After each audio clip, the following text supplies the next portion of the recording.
I hope you had a chance to get into our prayer devotional, Growing in Prayer, a 100-Day Journey by Mike Bickle. You can get an e-copy of this, or you can order it from Amazon or from another book distributor. I was drawn to day 4 in particular, where it quotes George Mueller, who was an 1800s evangelist and ran an orphanage in England. And I was struck by what he said. I've been reading his prayer diary actually, but here there's a quote from him on day 4. He says this: "It's not enough to begin to pray, but we must patiently, believingly continue in prayer until we obtain the answer." So we've started this year strong with our year of prayer.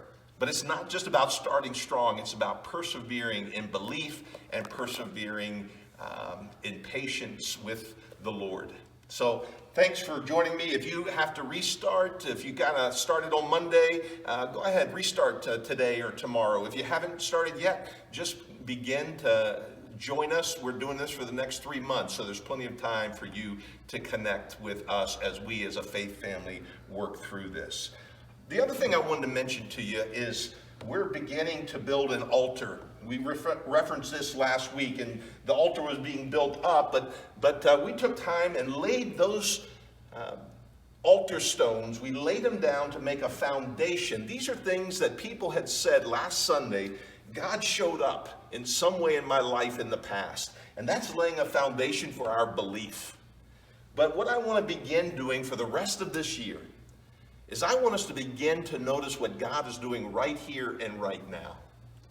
How is God breaking through spiritually or emotionally or physically and bringing healing or salvation, forgiveness, what we call kingdom breakthroughs? As a matter of fact, we are believing God for 100 kingdom breakthroughs. What we mean by that is it's not something that humans can accomplish. It's something God has to have done.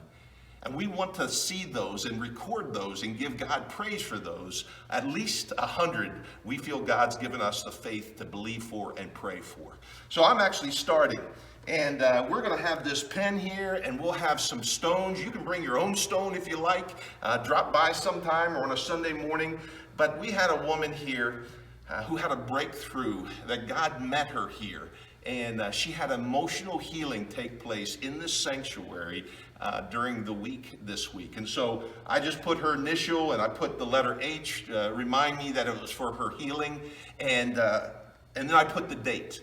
And so I want to encourage you to do that as well, as God does things, as He answers your prayers. This Sunday, we'll be meeting at 9 and 10:30, online at 10:30. If you would like to join us and be present, please let Pastor Chris know. We have a few seats available, but we're trying to be very careful about how many, so we don't want to have too many. But if you'd like to be with us, there is space for you. Just reach out to us. 10:30 will be online. 9 a.m., 10:30 a.m. will be our 2 in-person services. See you Sunday.